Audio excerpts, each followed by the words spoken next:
अपने शरीर रूपी घोंसले में वापस चले आना। तो सुमरन, ध्यान और भजन ये 3 क्रियाएं आपको बताई गई। रास्ता बिल्कुल सच्चा है, आप करोगे तो आपको अनुभव होगा, दिखाई भी पड़ेगा और सुनाई भी पड़ेगा। लेकिन इतना ध्यान रखिएगा, जो भी दिखाई सुनाई पड़े अपने अंदर हजम करिएगा। जितना हजम करते जाओगे उतना रास्ता खुलता चला जाएगा। अपना अपना नियम बनाइएगा, नागा नहीं होना चाहिए। अरे आप शरीर को भोजन देते हो, सुबह दोपहर शाम खाते हो, लेकिन कभी तुमने विचार नहीं किया ये जीवात्मा जो जन्म जन्मांतरों से भूखी प्यासी रहती, कभी आपने इसको भोजन नहीं दिया। अरे इसका भोजन शब्द है, इसका भोजन नाम है। अपना ये नियम बनाइए कि पहले हम अपनी जीवात्मा को भोजन देंगे, फिर अपने शरीर को भोजन देंगे। अगर ये नियम आपका बन गया तो आपका लोक भी बन जाएगा और आपका परलोक भी बन जाएगा। अरे नर नारियों, मालिक को पाने के लिए तुम्हें घर बार छोड़ने की जरूरत नहीं है, तुम्हें समाज छोड़ने की जरूरत नहीं है, तुम्हें जात बिरादरी बदलने की जरूरत नहीं है। अरे जात पात के रगड़े झगड़े ये हमारे अपने नहीं है, ये सिर्फ हमारे मन की खुराफात है। आप सभी लोग बुद्धिमान हो, अपनी अपनी बुद्धि से आप सभी लोग विचार करिएगा। जब गुरु नानक साहब नहीं आए थे तब कोई सिख नहीं था, जब मोहम्मद साहब नहीं आए थे तब कोई मुसलमान नहीं था, जब ईसा मसीह साहब नहीं आए थे तब कोई ईसाई नहीं था। और पीछे लौटते चले जाओ तो केवल मनुष्य ही मनुष्य रह जाते। ये रगड़े झगड़े किसने पैदा किए? ये हमने आपने पैदा किए। अरे कोई भी महात्मा यहाँ पर आकर के न कोई कौम मनाने आता है, न कोई महात्मा यहाँ पर मजहब चलाने आते हैं, न ही आप हमारे हाथों में ये डंडे और तलवारें देने के लिए आते। अरे आपको सच्चा मार्ग, सनातन मार्ग समझाने के लिए इस धरा भूमि पर शरीर रूप में अवतरित होते हैं। अरे नर नारियों, सुपच जात के भंगी थे, रैदास की जात के हरिजन थे, मीराबाई जात की छत्राणी थी। अगर वे सब उस मालिक को प्राप्त कर सकते हैं तो आप भी उस मालिक को प्राप्त कर सकते हो।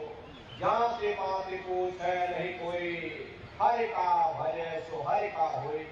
लोग यहाँ जात पात बनाते बनाते मर गए, लेकिन नारियों, जब तुम्हारी ये जीवात्मा इस मनुष्य रूपी शोले को छोड़ करके ऊपर धर्मराज की कचहरी में पहुंचेगी, वहां न तुमसे ये पूछा जाएगा कि तुम किस जाति के हो, तुम किस कौम के हो, तुम किस मजहब के हो, तुम हिंदू हो या मुसलमान हो, तुम हिंदुस्तान से आए हो या तुम पाकिस्तान से आए हो। अरे वहां तुम्हारे कर्म देखे जाएंगे, भक्ति भाव देखा जाएगा, मालिक से मिलने का प्रेम और प्यार देखा जाएगा। इसीलिए महात्मा समझाते हैं, भाई मालिक को पाने के लिए तुम्हें जात बिरादरी बदलने की जरूरत नहीं है, तुम्हें समाज छोड़ने की जरूरत नहीं है, तुम्हें घर परिवार छोड़ने की जरूरत नहीं है, तुम्हें बाल बच्चे छोड़ने की जरूरत नहीं है, तुम्हें जंगलों पहाड़ों में भटकने की जरूरत नहीं है, तुम्हें साधु सन्यासी और बाबा बनने की जरूरत नहीं। अरे भाई तुम अपने अपने घर परिवार में रहो, अपने अपने बाल बच्चों के साथ रहो, अपने अपने समाज में रहो, समाज की रीत नीति के अनुसार रहो, मेहनत और ईमानदारी से काम करो और 24 घंटे में घंटा 2 घंटा अपनी जीवात्मा के कल्याण के लिए सुरत शब्द नाम की कमाई यानी सुमरन, ध्यान और भजन करिएगा।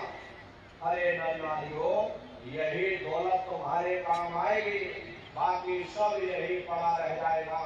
सुई की एक नोक भी तुम्हारे साथ में जाने वाली नहीं है। अरे बड़े बड़े राजे महाराजे आए, सारी जिंदगी उन्होंने ये किला बनाते बनाते गिरा दिया।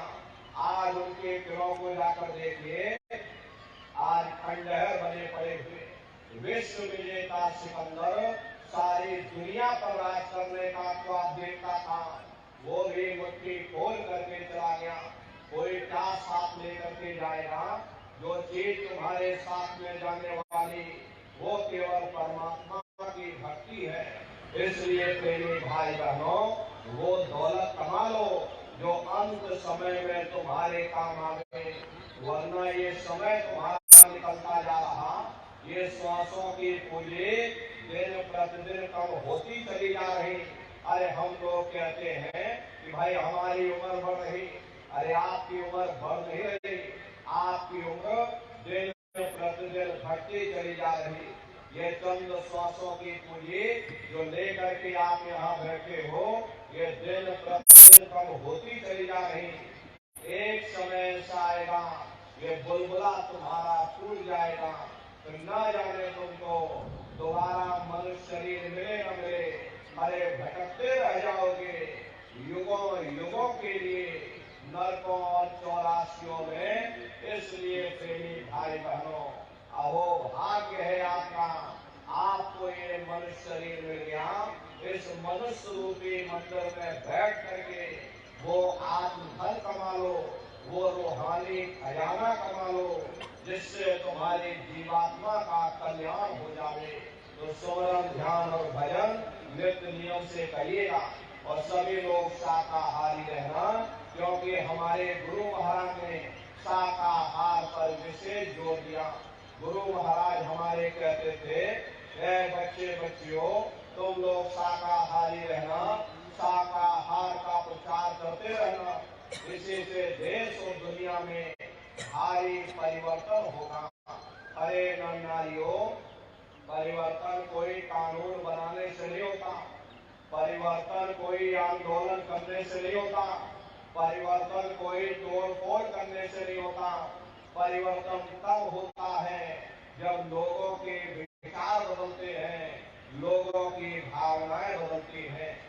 विचार जब बदलेंगे जब लोगों का खान पान शुद्ध होगा।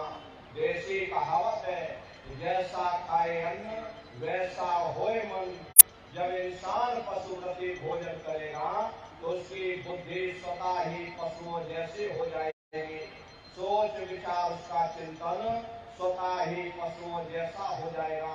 फिर जिस शराब के नशे में माँ बहन बेटी की पहचान खत्म हो जाए, उस शराब को पी करके यह कैसे पता चलेगा कि क्या अच्छा और क्या बुरा है। यही कारण है कि आज भर समाज में ये दुनिया भर के अत्याचार और दुनिया भर के व्यभिचार फैले हुए। अरे हम लोग मंदिर बनवाते हैं, हम लोग मस्जिद बनवाते, उन मंदिरों में नहा धो करके जाते, या तो एक परमात्मा के रहने की जगह है, हमको नहा धो करके जाना चाहिए, फूल अगरबत्ती ले जाना चाहिए। कोई उन मंदिरों में कूड़ा कचरा नहीं डालता। अगर कूड़ा कचरा डालोगे तो आपस में लाठियां चल जाएंगी।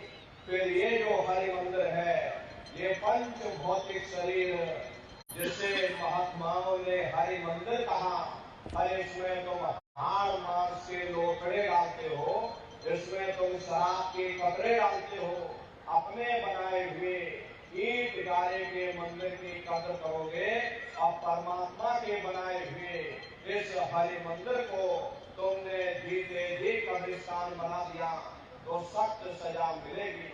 अरे महात्माओं ने लिखा है कि दिल भर मच्छी खाई के कोटि गौदय दान और काशी करवट जा मरे निश्चय नर दान। यदि दिल भर भी मच्छी खा करके फिर चाहे कोटान कोट गौओं का दान करो और काशी में जा करके मत्था रगड़ते रगड़ते अपनी पूरी जिंदगी वहां पर गुजार दो, फिर भी तुमको तुम्हारे गुनाहों की सजा मिलेगी, कोई बच नहीं सकता। क्योंकि ये कर्म भूमि है, यहाँ तुम जैसा कर्म करोगे वैसा ही फल तुमको मिलेगा। देखिए इस कर्म भूमि पर कृष्ण भगवान तक नहीं बच पाए, उस समय बाली को चुप करके बाण मारा, वही बाली कृष्ण अवतार में बहेलिया बन करके आ गया। कृष्ण भगवान के पैरों में पदम चमकता था, हिरण की आंख समझ करके बहेलिए ने निशाना मार दिया और जब पास में आकर के देखा कृष्ण भगवान थे, अफसोस करने लगे। लेकिन कृष्ण भगवान ने उसको समझाया कि इसमें तुम्हारा कोई दोष नहीं, उस समय हमने तुमको मारा, आज तुमने हमको मार दिया, हमारा तुम्हारा बदला पूरा हो गया। कर्म प्रधान विश्व रचना का, जो जस करे सो तस पंचाका। ये कर्मों का ऐसा देश है, यहाँ तुम जैसे बीज बोगे वैसे ही फसल काटोगे।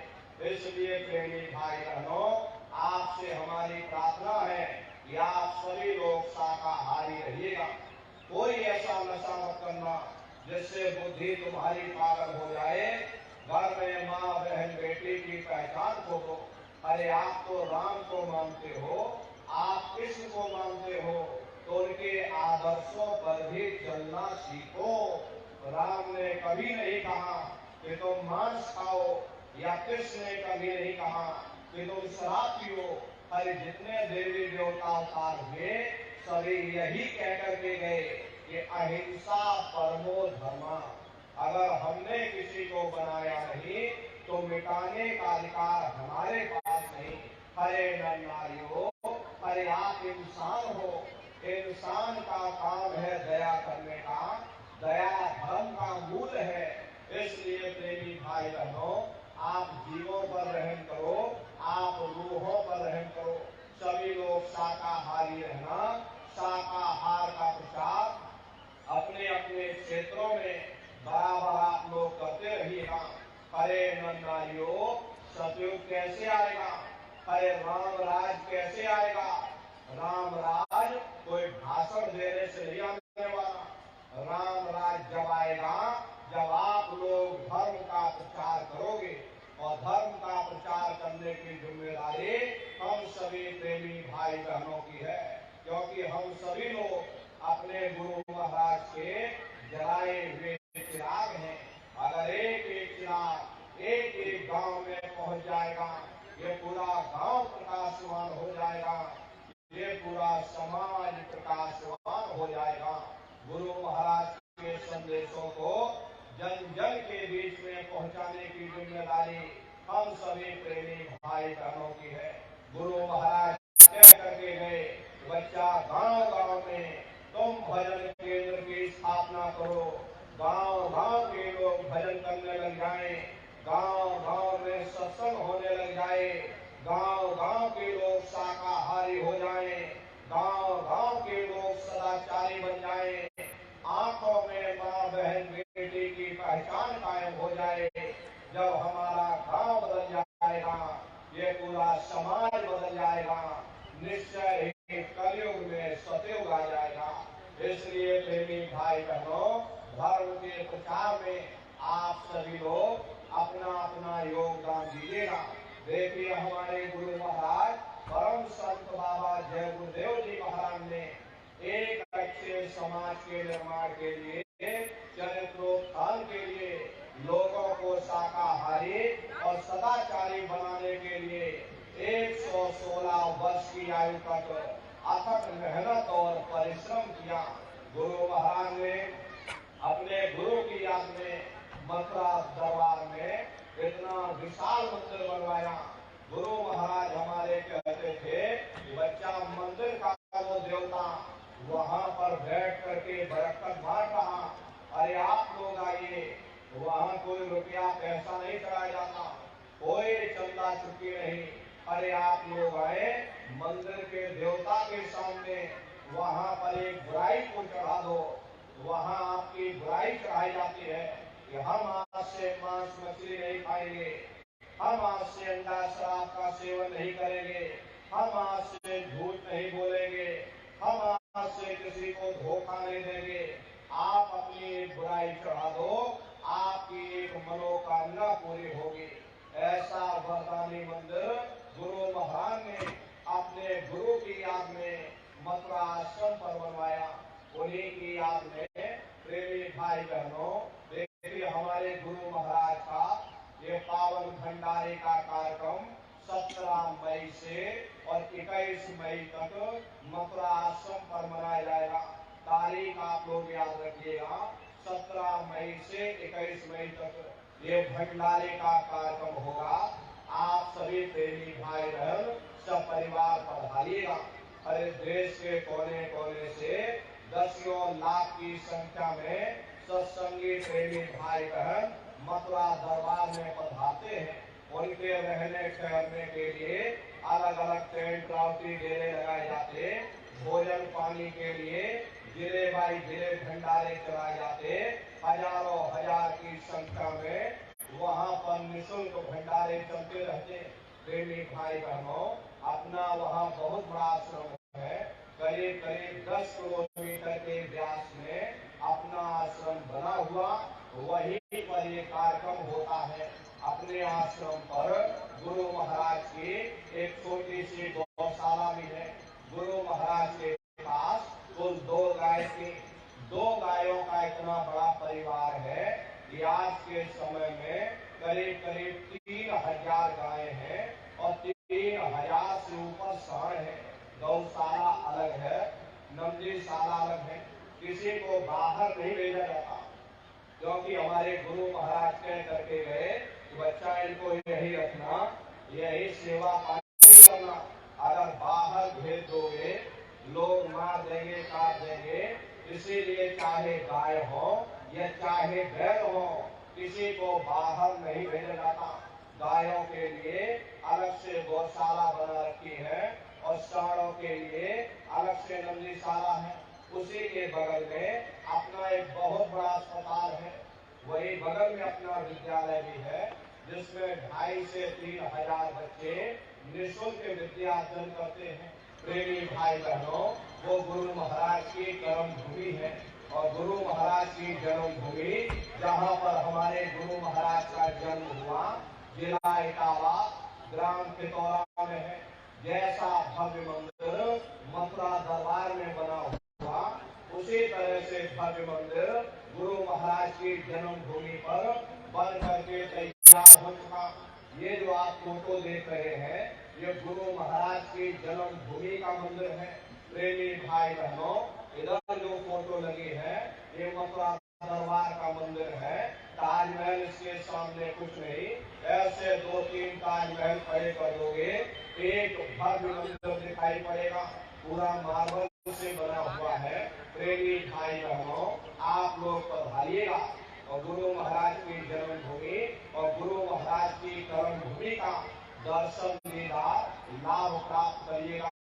प्रेमी भाई बहनों, अब ये भंडारे का कार्यक्रम होने जा रहा। सभी प्रेमी भाई बहन सब परिवार पधारिएगा और अपने अपने बच्चों को भी बराबर लेकर के आया करिए। हम लोग ये सोचने लगते हैं कि अरे बच्चों को क्या करेंगे ले जाकर, ये बच्चे छोटे हैं, इनको घर में रहने दो, इनको पढ़ाई लिखाई करने दो। अभी इनकी पढ़ाई लिखाई की उम्र है। ये सत्संग सुनना, ये भजन पूजा पाठ करना, ये तो हम लोगों का काम है। इन बच्चों को घर में पढ़ाई लिखाई करने दो। बस यही पर हम आप धोखा खा जाते हैं। अरे प्रेमी भाई बहनों, पढ़ाई लिखाई जरूरी है। हम ये बात मानते हैं कि आज के भौतिक युग में शिक्षा बहुत जरूरी है। अरे हमको भी गुरु महाराज ने पढ़ाया लिखाया, हमको ये अंगूठा छाप नहीं, गुरु महाराज ने हमको भी पढ़ाया लिखाया। प्रारंभिक शिक्षा हमारी गुरु महाराज की जन्मभूमि पर हुई, पितौरा धाम में, क्योंकि वही हमारा भी जन्म हुआ। गुरु महाराज की जन्मभूमि पर प्रेमी भाई बहनों, एक गांव में सरकारी स्कूल था, कक्षा 1, 2, 3 तक तो हम गुरु महाराज की जन्मभूमि पर यानी पितौरा में पढ़ाई किए। उसके बाद फिर हम मथुरा चले गए। 10वीं हमने वहीं से की, फिर 12वीं किया